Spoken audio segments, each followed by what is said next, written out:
శ్రీమాత్రే నమః. హిందూ బంధువులందరికీ నమస్కారం. ఈరోజు మనం ఈ వీడియోలో స్కాంద పురాణాంతర్గత వైశాఖ మాస మహాత్మ్యం చెప్పుకుందాం. వైశాఖ మాస మహాత్మ్యంలోని 4వ అధ్యాయము వైశాఖ ధర్మ ప్రశంస ఇప్పుడు మనం చెప్పుకుందాం. నారద మహర్షిని అంబరీష మహారాజు ఈ విధంగా అడుగుతున్నాడు.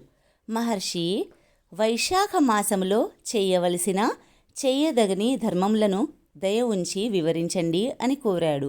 అప్పుడు నారద మహర్షి ఈ విధంగా చెప్పసాగాడు. అంబరీష మహారాజా, నీకు గల ధర్మాసక్తికి మిక్కిలి సంతోషం కలుగుచున్నది, వినుము.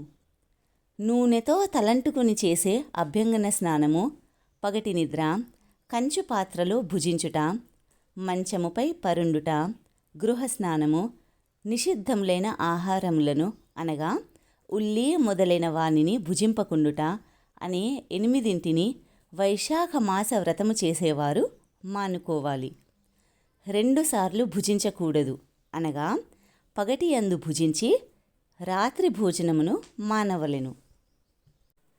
వైశాఖ మాస వ్రతమును పాటించువాడు తామరాకులో భుజించినచో పాప విముక్తుడై వైకుంఠమును చేరుతాడు. వైశాఖ మాస వ్రతమును పాటించువారు ఎండలో నడిచి అలిసిన వారి పాదములను కడిగి ఆ జలమును భక్తి శ్రద్ధలతో తలపై చల్లుకోవాలి. ఇది ఉత్తమమైన వ్రతము. మార్గాయాసమును పొందిన ఉత్తమ బ్రాహ్మణుని ఆదరించి ఉత్తమ ఆసనమున కూర్చుండబెట్టి అతనిని శ్రీ మహావిష్ణువుగా భావించి అతని పాదములను నీటిచే కడిగి ఆ పవిత్ర జలమును తలపై చల్లుకొన్నచో అతని పాపములన్నీయు పటాపంచలై నశిస్తాయి. ఆ జలమును తలపై చల్లుకొనినుచో గంగా మున్నగు సర్వతీర్థములయందు స్నానము చేసిన పుణ్యఫలం సిద్ధిస్తుంది. విష్ణు ప్రీతికరమైన వైశాఖ మాసములో నదీ తటాకాది స్నానము చెయ్యక, తామరాకు మున్నగు ఆకులయందు ఆహారమును భుజించక, విష్ణు పూజనము లేక కాలము గడిపిన ప్రాణి గాడిద కడుపున పుట్టి తరువాయి జన్మయందు కంచర గాడిదగా జన్మిస్తాడు. ఆరోగ్యవంతుడై ఉండి దృఢ శరీరము కలిగి స్వస్థుడై ఉన్నను వైశాఖ మాసంలో గృహ స్నానము చేసినచో నీచ జన్మనందును వైశాఖమున బహిస్నానము లేదా నదీ తటాకాదులలో చేయనివాడు 100 మార్లు శునక జన్మను పొందుతాడు. స్నానాదులు లేక వైశాఖ మాసమును గడిపినవాడు పిశాచమై ఉంటాడు. వైశాఖ మాస వ్రతమును ఆచరించినప్పుడే అతనికి పిశాచత్వం పోతుంది. వైశాఖ మాసములో లోభి అయి జలమును అన్నమును దానము చెయ్యనివాడు పాప దుఃఖమును ఎలా పోగొట్టుకుంటాడు? శ్రీ మహావిష్ణువును ధ్యానించుచు నదీ స్నానమును ఆచరించిన వారు గత 3 జన్మలలో చేసిన పాపములను కూడా పోగొట్టుకుంటారు. ప్రాతకాలమున సూర్యోదయ సమయమున సముద్ర స్నానమును ఆచరించినచో 7 జన్మలలో చేసిన పాపములు పోతాయి. జాహ్నవి, వృద్ధగంగా, కాళింది, సరస్వతి, కావేరి, నర్మదా, కృష్ణవేణి అని గంగా నది 7 విధములుగా ప్రవహించి సప్తగంగలుగా ప్రసిద్ధి చెందింది. అట్టి సప్తగంగలలో ప్రాతకాల స్నానమును వైశాఖ మాసంలో చేసినచో 1,000,000 జన్మలలో చేసిన పాపములను కూడా పోగొట్టుకొనుచున్నారు. దేవతలచే నిర్మితములైన సముద్రాదులందు స్నానమును వైశాఖ మాస ప్రాతకాలమున చేసిన వారి సర్వ పాపములు నశించి పుణ్యప్రాప్తి కలుగుతుంది. గోవు పాదమంత ప్రమాణము కల బహిర్జలమున గంగాది సర్వతీర్థములు వసిస్తాయి. ఈ విషయమును గమనించి భక్తి శ్రద్ధలతో వానియందు స్నానం చేయాలి. రసద్రవ్యములలో క్షీరము ఉత్తమము, క్షీరము కంటే పెరుగు ఉత్తమము, పెరుగు కంటే నెయ్యి ఉత్తమము. నెలలలో కార్తీక మాసము ఉత్తమము, కార్తీకము కంటే మాఘమాసం ఉత్తమము, మాఘం కంటే వైశాఖ మాసం ఉత్తమము. ఇట్టి వైశాఖమున చేసిన పుణ్యకరమైన వ్రతము, దానము మున్నగునవి వటవృక్షము వలె మరింతగా పెరుగుతాయి. కావున ఇట్టి పవిత్ర మాసమున ధనవంతుడైనను దరిద్రుడైనను యథాశక్తిగా వ్రతమును ఆచరిస్తూ బ్రాహ్మణునకు లేదా యోగ్యునకు యథాశక్తిగా దానమియ్యవలెను. కన్నమూలములు, పండ్లు, వ్రేళ్ళు, కూరలు, ఉప్పు, బెల్లము, రేగుపండ్లు, ఆకు, నీరు, మజ్జిగ మొదలగు వానిని ఇచ్చినను కలిగే పుణ్యము అనంతము. బ్రహ్మ మున్నగు దేవతలంతటి వారికి కూడా ఈ మాసమున వ్రతదానాదులు లేనిచో ఎట్టి ఫలితము లేదు. దానము చేయని వాడు దరిద్రుడవుతాడు. దరిద్రుడవుటచే పాపములను ఆచరిస్తాడు. అందుకే నరకమును పొందుతాడు. కావున యథాశక్తిగా దానము చేయుట ఎట్టి వారికైనను ఆవశ్యకము. కావున తెలివి ఉన్నవారు సుఖమును కోరుచో దానము చేయాలి. ఇంటిలో ఎన్ని అలంకారములున్నను పైకప్పు లేనిచో ఆ ఇల్లు నిరర్ధకమైనట్లు జీవి ఎన్ని మాస వ్రతములను ఆచరించినను వైశాఖ మాస వ్రతమును ఆచరింపనిచో వాని జీవితమంతయు వ్యర్థము. అన్ని మాసముల వ్రతముల కంటే వైశాఖ మాస వ్రతము ఉత్తమము అని భావము. స్త్రీ సౌందర్యవతి అయినను గుణవంతురాలైనను భర్త కలిగి ఉన్నదైనను భర్తను ప్రేమించుచు భర్తృప్రేమను కలిగి ఉన్నను వైశాఖ వ్రతమును ఆచరింపనిచో ఎన్ని లాభములున్నను వ్యర్థురాలు అని ఎరుగుము. అనగా సర్వ శుభలాభములనందిన యువతులు వైశాఖ వ్రతమును చెయ్యనిచో వారికి ఉన్నవన్నీయు నిష్ఫలములు వ్యర్థములు అని భావము. గుణములు ఎన్ని ఉన్నను దయాగుణము లేకున్నచో వ్యర్థములైనట్లుగా సద్వ్రతములెన్నింటిని చేసినను వైశాఖ మాస వ్రతమును చెయ్యనిచో అవి అన్నీయు వ్యర్థములగును సుమా.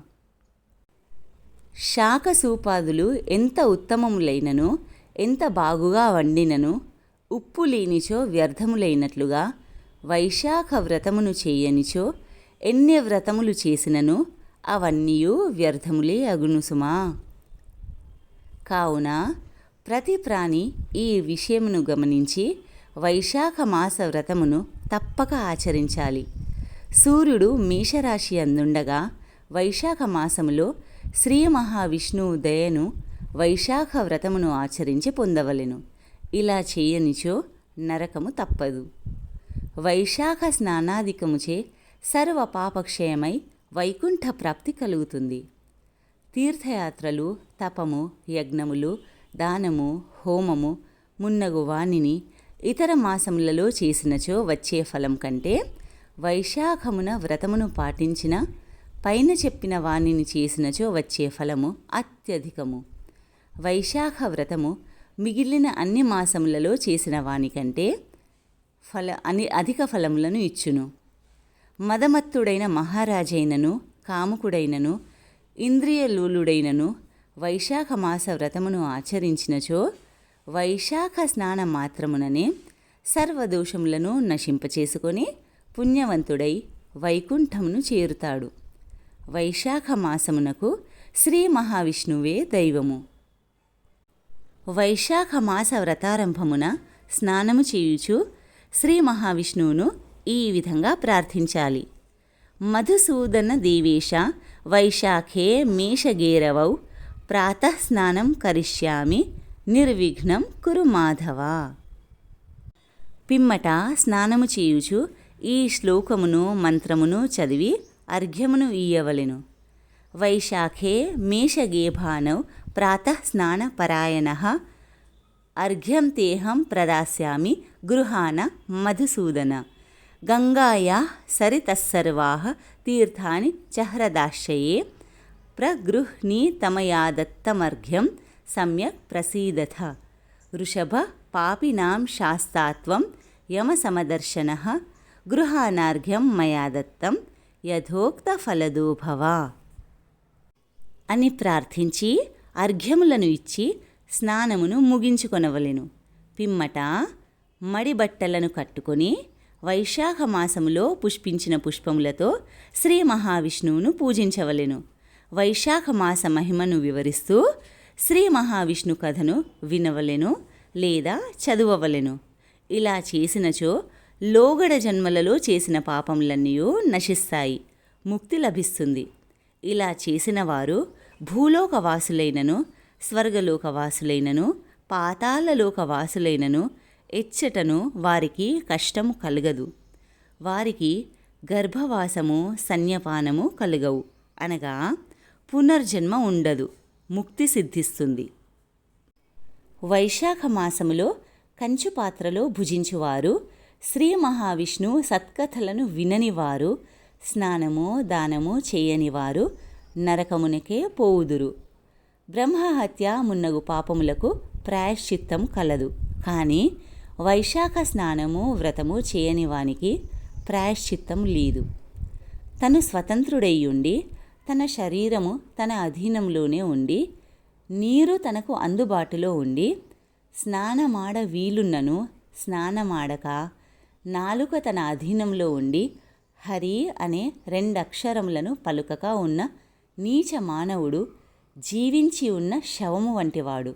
అనగా ప్రాణము మాత్రముండి వినుట, చూచుట మున్నగు లక్షణములు లేని శవము వలె అతడు వ్యర్థుడు.